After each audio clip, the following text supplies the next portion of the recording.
আমরা যখন জীবনের প্রথম আল্লাহর ঘরের সামনে দাঁড়াই, জীবনে মক্কার বয়ান শুনলাম, মদিনার বয়ান শুনলাম, কিন্তু জীবনের প্রথম যখন আমরা মক্কাতুল মুকাররমার সামনে দাঁড়াই তখন অন্যরকম অনুভূতি চলে আসে। প্রত্যেকটা হাজী সাহেবের মনের ভিতরে কান্না চলে আসে। হায় রে, ছোট্টবেলা থেকে কাবার দিকে মুতাওয়াজ্জু হয়ে আমি নামাজ আদায় করলাম, সব সময় আমরা শুধু কিবলার দিকে ফিরে নামাজ পড়ি। মুতাওয়াজ্জিহান ইলা জিহাতিল কাবাতিশ শরীফাতি, আল্লাহু আকবার।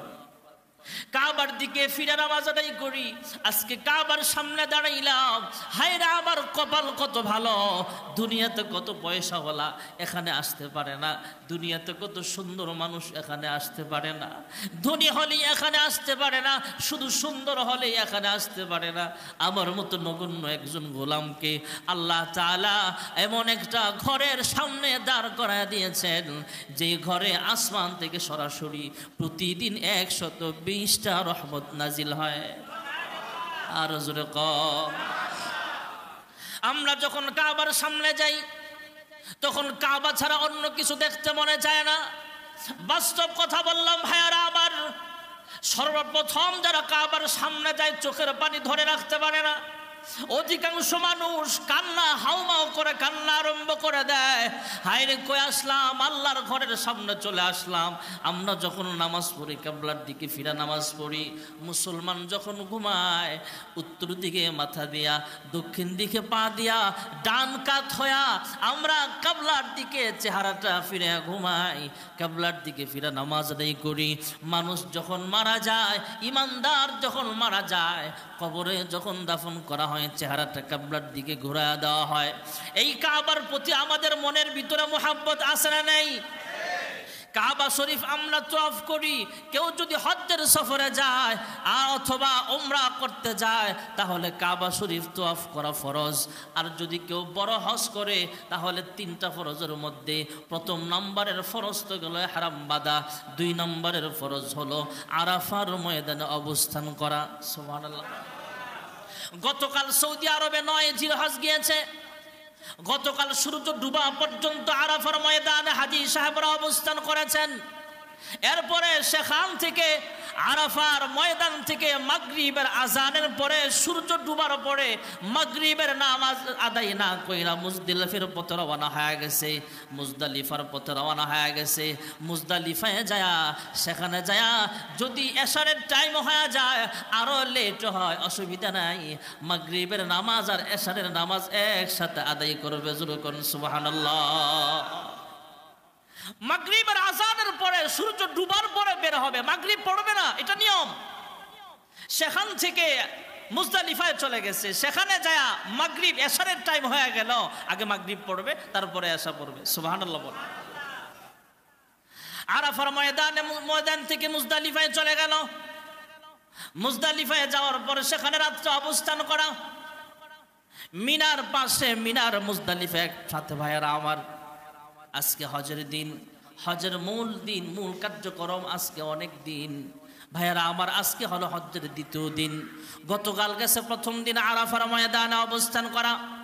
আরাফার ময়দান এমন একটা ময়দান যেখানে সব মানুষও যদি চায় তাহলে দেখা গেছে এক সময় 1000 মানুষ হজ করত, এক সময় 1,00,000 মানুষ হজ করত, এখন 10 লাখ 20 লাখ মানুষ হজ করে, অসুবিধা হয় না। যদি আরো বেশি মানুষও সেখানে যায়, আরাফার ময়দান একটা বরকতি জায়গা, সেখানে জায়গা হয়ে যায়। জোরে কোন সুবহানাল্লাহ।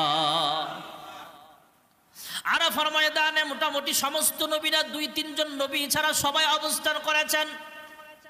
শুধু 2 জন অথবা গালেবান 3 জন পয়গম্বর আল্লাহ তাআলার হুকুম পালন করেছেন। ঠিক আছে, উম্মতটা এত পথভ্রষ্ট ছিল, উম্মতকে বেশি সময় দিতে যায় কাবা শরীফের সামনে যাওয়া সম্ভব হয় নাই, আরাফার ময়দানে অবস্থান করা সম্ভব হয় নাই। নচেত সমস্ত নবীরা আরাফার ময়দানে অবস্থান করেছেন, কারণ আরাফার ময়দান এমন একটা জায়গা যেখানে পৃথিবীর প্রথম 2 জন মানুষ আদম আর হাওয়া একত্রিত হয়েছেন। জোরে করুন সুবহানাল্লাহ। মা হাওয়া হযরত আদম দোষী হইলেন খায়া গন্ধ, আরাফাতে মুক্তি দুজন, আয় মদিনায় কে যাবি, আরব সাগর পাড়ি কে দিবি। শুন বলি দরিয়ার ঢেউ, আমার সালাম নিল না কেউ, আমার সালাম পৌঁছে দিও যেথায় দিনের নবী, আরব সাগর পাড়ি কে দিবি। জোরে কোন সুবহানাল্লাহ। আরাফার ময়দানে অবস্থান করা, সেখান থেকে আবার গতকাল মাগরিবের সময় সূর্য ডুবার পরে সবাই মুজদালিফায় চলে গেল। আজকে যখন ফজরের নামাজের পরে কুরবানি শুরু হয়ে গেল, আজকে সবাই কুরবানি করতেছে। কুরবানির পরে কুরবানি করা ওয়াজিব, আবার মাথা মুন্ডানো ওয়াজিব। মহিলারা চুলের আগাগুলো কাটবে আর পুরুষরা মাথা মুন্ডায় ফেলবে। মুহাল্লিকিনা রুউসাকুম মুকাসসিরিনা লা তাখাফুন, মাথা মুন্ডাবে অথবা চুল ছাড়বে। এরপরে এই মানুষগুলো কুরবানি হয়ে গেল, মুজদালিফায় অবস্থান হয়ে গেল। মিনায় 3 রাত্র অবস্থান করা সেটা সুন্নত। আবার শয়তানকে পাথরও মারতে হবে। আজকে বড় শয়তানকে মারবে, আগামীকাল 3ও শয়তানকে মারবে, এর পরের দিন 3ও শয়তানকে মারবে। এমন করে জামারাতে পাথর নিক্ষেপ করা হবে। এরপরে হজ্জের সফর, বাইতুল্লাহর সফরে রওনা হবে। আজকে অনেক হাজী সাহেবরা যদি সুযোগ না পায়, আগামীকাল হজ্জের এই সফরে ভাইরা আমার বাইতুল্লাহ শরীফ তোয়াফ করতে পারবে। আগামীকালও যদি কেউ বাইতুল্লাহ তোয়াফ করতে না পারে, তাহলে পরশু দিন হলেও সেখানে করতে পারবে, 12 তারিখেও সেখানে করতে পারবে, তথা 10, 11, 12 তারিখ সূর্য ডুবার আগ পর্যন্ত তোয়াফ করতে হবে। যদি কোনো হাজী সাহেব 12 তারিখ সূর্য ডুবার আগে হলো ফরজ তোয়াফ করতে না পারে, তাহলে তার হজ আদায় হবে না।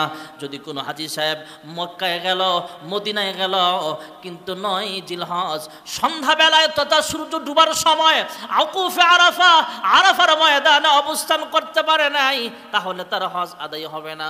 কোনো হাজী সাহেব যদি খামখেয়ালি করে চিন্তা করে যে সন্ধ্যার পরে আরাফার ময়দানে যাব, যদি সে সূর্য ডুবার সময় আরাফার ময়দানে অবস্থান করতে না পারে, তাহলে তার হজ আদায় হবে না। আর 12 তারিখ সূর্য ডুবার আগ পর্যন্ত যদি কেউ এভাবে কাবা শরীফ তোয়াফ করতে না পারে, তাহলেও তার হজ আদায় হবে না। কারণ হজের ফরজ হলো 3টা। কয়টা? ইহরাম বাঁধা, আরাফায় অবস্থান করা, কাবা শরীফ তোয়াফ করা। নির্দিষ্ট টাইমে করা লাগবে। আরাফার ময়দানে আজকে অবস্থান করলে হবে না। 9 তারিখ, ওই দেশে তো গতকাল চলে গেছে 9 জিলহজ। আরাফার ময়দানে 9 জিলহজ অবস্থান করতে হবে সূর্য ডুবার সময়। সুবহানাল্লাহ করলা। ভাইরা আমার, বন্ধুরা আমার, কাবা শরীফ 7টা চক্কর লাগাইলাম, এটা ফরজ। এরপরে সাফা মারওয়া সাই করা, তাহলে কুরবানিও গেল। শয়তানকে পাথর মারা ওয়াজিব, সেটাও আদায় হলো। মুজদালিফায় অবস্থান করা, সেটাও আদায় হলো। আরাফার ময়দানে অবস্থান করা, সেটাও আদায় হলো। হলক করা, এটাও আদায় হয়ে গেল। মিনা মুজদালিফার হক আদায় হয়ে গেল। আল্লাহর ঘর তোয়াফ ফরজটাও আদায় হয়ে গেল। হজ মানে একটা পাগলামি। আরাফার ময়দানে কিচ্ছু নাই, পাহাড় আছে আর বালু আছে, মাটি আছে। আদম নবী সেখানে অবস্থান করেছেন, ইব্রাহিম পয়গম্বর সেখানে অবস্থান করেছেন, আমার আপনার নবী বিশ্ব নবী রাহমাতুল লিল আলামিন সেখানে অবস্থান করেছেন, বিদায় হজ্জের ভাষণ দিয়েছেন। এই জন্য 100 লক্ষ সাহাবায়ে কেরাম সেখানে অবস্থান করেছিলেন। হজ্জের বিদায় হজ্জের ভাষণের সময় সাহাবায়ে কেরামদের 100 লক্ষ সাহাবীর সংখ্যা ছিল। সুবহানাল্লাহ। সাহাবায়ে কেরামের সংখ্যা ছিল 100 লক্ষ। এই সাহাবায়ে কেরাম সেখানে অবস্থান করেছেন। আল্লাহর হাবিব রাহমাতুল লিল আলামিন অবস্থান করেছেন। 2-4 জন নবী ছাড়া সমস্ত নবীরা আরাফার ময়দানে অবস্থান করেছেন।